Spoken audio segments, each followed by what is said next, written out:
জুলুম করার পর জুলুমকৃত কোনো সম্পদ কোনো জায়গায় দান করে, এই দান কবুল হবে না। মারাত্মক ব্যাপার।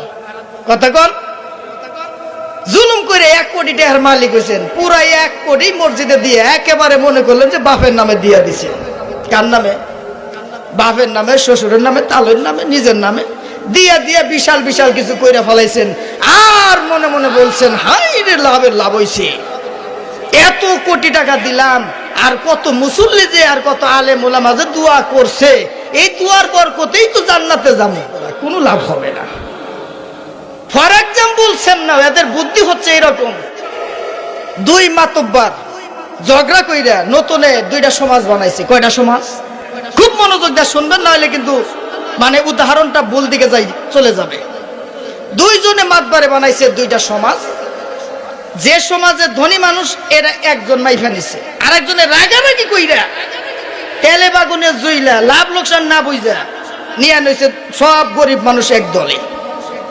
কুরবানির ঈদ আইছে, চিন্তা করলো এবার যে অবস্থা দেখতেছি, হাঁটু মাতবার আর বাটু মাতবার 2 মাতবার মিলাই ঝগড়া কইরা এই হাঁটু মাতবারে মনে করেন গরিব মানুষ পাইয়া চিন্তা করলো এই ঈদে যদি কোনোভাবে কুরবানি না হয় তাহলে আমার সব অনুসারীরা বুদ্ধি আমার দলে আর থাকবে না। চিন্তা করলো 2-3 জন চোরকে নিয়ে, এই তোমরা আসো, রাত্রেবেলায় আমরা চুরি করব, একটা গরু কোরবানি করব। এলাকার মধ্যে সবচেয়ে বড় গরুটা তুমি কোরবানি চুরি করে সকালবেলায় কোরবানি করে ফেলাবা। এর মধ্যে এই হাঁটু মাতবার চিন্তা করলো হুজুরকে সাথে একটু বোঝা দরকার। কি বোঝা দরকার? হুজুরগোর সাথে বুঝবো। হুজুরগো বাড়ি যাইয়া বলছে, হুজুর একটা প্রশ্ন করি, আমরা যদি চুরি করে না কুরবানি করি জায়েজ না হারাম? কোনছে কি কোন চুরি করে কুরবানি করলে এটা জায়েজ না? হুজুরে বলছে এটা কেমন কথা বলেন তো দেখি। কয় আমরাও মসজিদ টসজিদ চালাই, আমরাও 2 অক্ষর বুঝি, ইসলাম যে একেবারে বুঝি না তা কিন্তু না। আমার এক ক্যালকুলেশনে হয় যে এটা জায়েজ আছে। কি আছে? তাই নাকি? বলে কেমনে জায়েজ? হুজুরে জিজ্ঞেস করছে কেমনে জায়েজ? কয় জায়েজ হইল চুরি করে আনলাম হইল গুনাহ, আর আল্লাহর রাস্তায় কুরবানি কইরাম হইল নেকি। তাইলে নেকি আর গুনাহ 2 জনে সমান সমান হয়ে গেল। আর আমাদের সমাজটা রইল যে আমরা সবাই মাগনা গোস্ত খাইলাম, এইটাই হইল লাভ। কোন এই লাভ আল্লাহর আইনে জায়েজ না হারাম? আমার ভাইরা, যারা লক্ষ লক্ষ কোটি কোটি টাকা লুটপাট করবে আর মনে মনে ভাববে আমি এর অংশ দান করে দেব, মানুষ দোয়া করবে নাকি হবে, বিনিময়ে আমি ফিরি ফিরি মাগনা জান্নাত পেয়ে যাব। চুরি করে আনলাম গুনাহ হইল, দান করে দিলাম নাকি জান্নাত ফিরি নাকি কোন? এই চিন্তা বাদ আল্লাহ রাসূল বলেন, তোমরা কি জানো আতাদুনা মাল মুফলিস, জাহান্নামে যাওয়ার আগে কিয়ামতের মাঠে আমার উম্মতের মধ্যে সবচেয়ে দরিদ্র, সবচেয়ে নিঃস্ব, সবচেয়ে ফকির হবে কারা? তোমরা কি সাহাবীরা জানো? সাহাবীরা কি বললেন? ক্বালু মুফলিসু ফিনা মা দিরহামা লাহু ওয়ালা মাতান। মুসলিম শরীফের 6473 নম্বর হাদিস থেকে বলছি। সাহাবীরা বললেন, ইয়া রাসূলুল্লাহ, যার কোনো দিনার নাই, যার কোনো দিরহাম নাই, টাকা নাই, পয়সা নাই, এই লোকটাই হচ্ছে সবচেয়ে নিঃস্ব।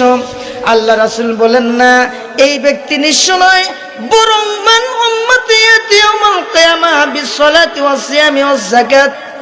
এমন উম্মত আমার বান্দা হবে যেই বান্দার সালাতের সব থাকবে, যাকাত দেওয়ার সব থাকবে, রোজা রাখার সব থাকবে।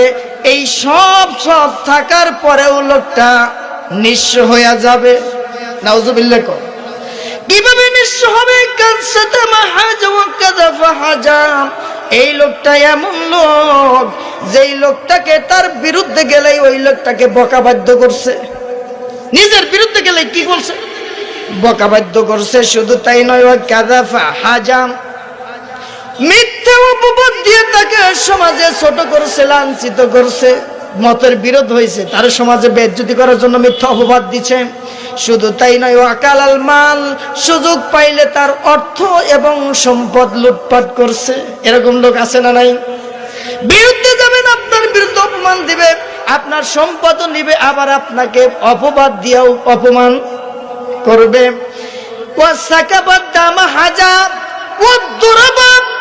শুধু তাই নয়, প্রয়োজনে তোমাকে প্রহার করবে। যদি সুযোগ পায় আর তুমি কঠোর বিরোধিতাকারী হও, তোমাকে হত্যা করে দিবে।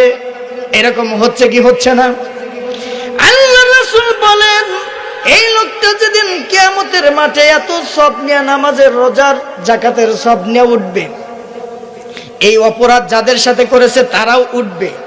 এরা ওই বিরুদ্ধে, ওই লোকটার বিরুদ্ধে ফর্মুলা দিবে, আমাকে থাপ্পড় মারছে, আমার সম্পদ চুরি করছে, আমার সন্তানকে হত্যা করছে, এরকম বিচার দিয়ে দিবে। আল্লাহ রব্বুল আলামিন ফয়সালা দিবেন, তোমরা ওই লোকটার এই নেকিগুলো তোমাদের টুপলার মধ্যে উঠায় নাও। জিব্রাইল ফেরেশতা বিচার করে ওই অত্যাচারী লোকের সমস্ত নেকিগুলো পাওনাদারকে দিতে থাকবে। সুবহানাল্লাহ কোন। এইভাবে দিতে দিতে তার নেকি ফুরিয়ে যাবে, কিন্তু কোনো নেকি থাকবে না, এরপরেও পাওনাদার থাকবে। এরা বলবে, আল্লাহ এখন উপায় কি? এত নেকি শেষ, আমরা কি করব? ভাই তোমাদের কি কোনো গুনাহ নাই? তোমাদের গুনার টুফলা সব দিয়ে দাও। সারা জীবন মানুষের লুটপাট করছে, মানুষের ক্ষতি করছে, তোমাদের গুনাহ তাকে দিয়ে দাও, আমি তাকে ফুটবলের মতো ফালাইয়া দিব। নাউজুবিল্লাহ কর। এই লোকটা হবে নিঃস্ব, অথচ তার নেকিও ছিল, নামাজও ছিল, রোজাও ছিল, হজও ছিল। সুবহানাল্লাহ কর। এই লোকটা নিঃস্ব হয়ে জাহান্নামে যাবে।